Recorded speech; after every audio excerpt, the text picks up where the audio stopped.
Well, you know, one part of my life is understanding that there's a split, a kind of schizophrenia in my life of being the author and being the writer.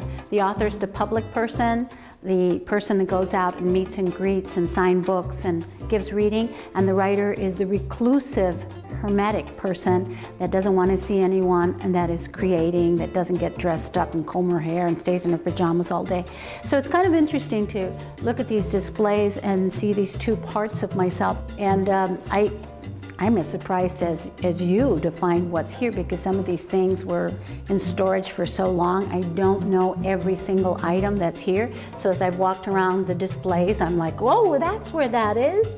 And it's really fun to find these little notebooks that had things that noted when I wrote House on Mongo Street. This is the display when I was living in Europe, and my notebooks with, with the coffee stains and the watermarks, because I was often carrying them on boats and trains and buses and planes. This was me in my 20s when I had to run away from home, literally, to invent myself as a writer. I come from a very poor working class neighborhood, and I had no connections and no map of how to become a writer.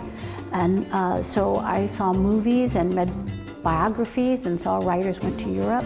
I won an NEA grant. I was 28 years old when I first traveled alone for the first time. And I bought a one-way ticket from New York to Athens, and then I got lost for a year.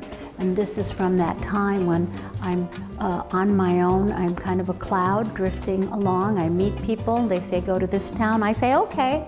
So I'm drifting along, and I'm trying to invent myself as a writer. There's just a lot of movement in my life, so I'm as delighted and astonished as anyone viewing this. I really have to give credit to the Wittliff collections and their staff, their fabulous archivists, for organizing my life.